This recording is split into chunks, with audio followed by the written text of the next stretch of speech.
Perkenalkan, nama saya Fredrika Tasunilainawa. Saya mahasiswi semester 5 dari Universitas Nusa Cendana Kupang, Prodi Ilmu Politik, Fakultas Fisip.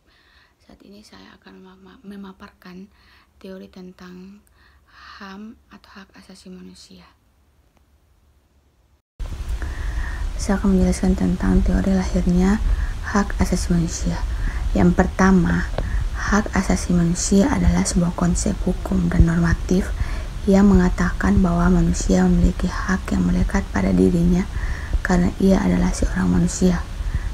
Hak asasi manusia berlaku kapanpun, dimanapun, dan kepada siapapun sehingga sifatnya universal. HAM pada prinsipnya tidak dapat dicabut. Hak asasi manusia juga tidak dapat dibagi-bagi, saling berhubungan dan saling bergantung. Hak asasi manusia biasanya dialamatkan kepada negara atau dalam kata lain negara lah yang mengemban kewajiban untuk menghormati, melindungi dan memenuhi hak asasi manusia termasuk dengan mencegah dan menindaklanjuti pelanggaran yang dilakukan oleh swasta. Kedua, jelaskan tentang sejarah perkembangan hak asasi manusia di dunia. Sejarah HAM atau hak asasi manusia berawal dari dunia barat, lebih tepatnya Eropa. Secara filsuf Inggris pada abad ke-17, Johann Locke merumuskan adanya hak alamiah atau natural right yang melekat pada setiap manusia, yaitu hak atas hidup, hak kebebasan, dan hak milik. Pada masa itu, hak masih terbatas pada bidang sipil atau pribadi dan bidang politik. Secara perkembangan HAM ditandai dengan adanya 3 peristiwa penting di dunia barat, yaitu Magna Carta, Revolusi Amerika, dan Revolusi Prancis. Dalam perjalanan sejarah kenegaraan Indonesia, perlindungan terhadap hak-hak asasi manusia mengalami kemajuan.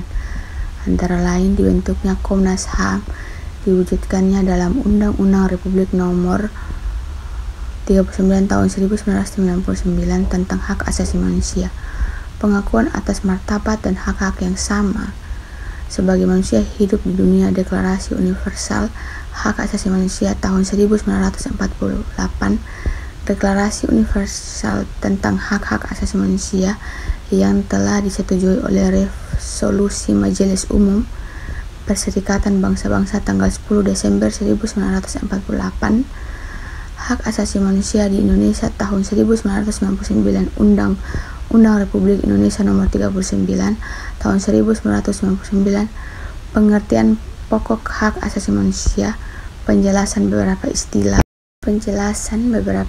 dalam hak asasi manusia.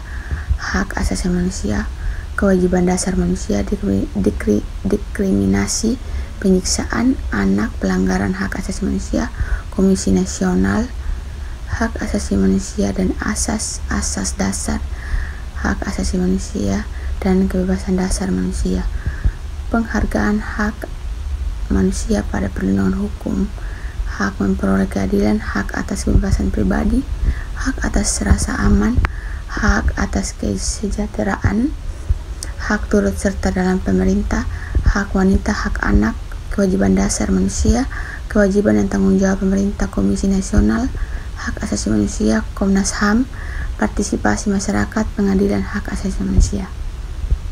3 generasi hak asasi manusia. Kategorisasi hak asasi manusia menjadi 3 generasi. Pertama kali dicetus pada tahun 1979 oleh seorang ahli hukum Ceko, Prancis yang bernama Karel Vasak. Ia sudah menggunakan istilah ini paling tidak sejak November 1977. Hak generasi yang pertama, hak asasi manusia. Generasi pertama pada dasarnya berurusan dengan kebebasan dan kehidupan politik. Dalam kata lain, hak ini merupakan hak sipil dan paling politik.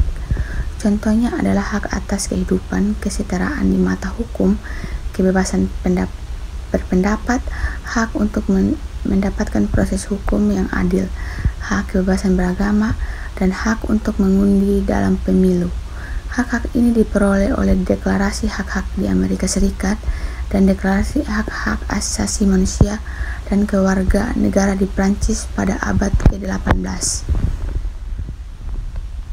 Hak-hak ini dimasukkan ke dalam pasal 3 hingga 21.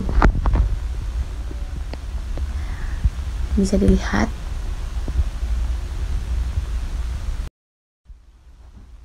hak generasi kedua.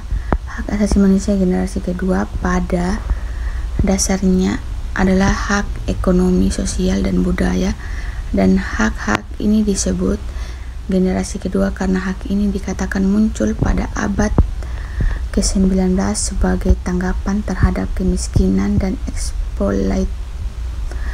eksploitasi yang dipicu oleh revolusi industri. Contohnya adalah hak atas kesehatan, hak atas pangan, dan hak atas perumahan.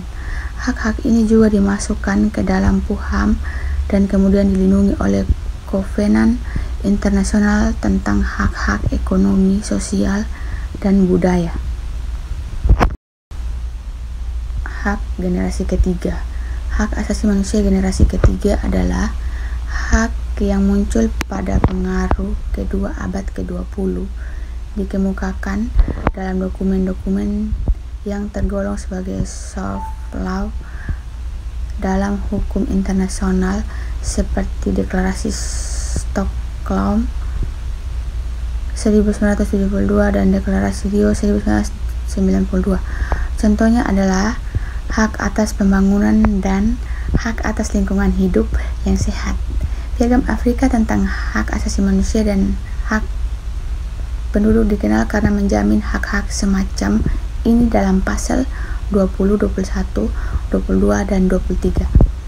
Terima kasih. Jika ada kesalahan kata, saya mohon maaf.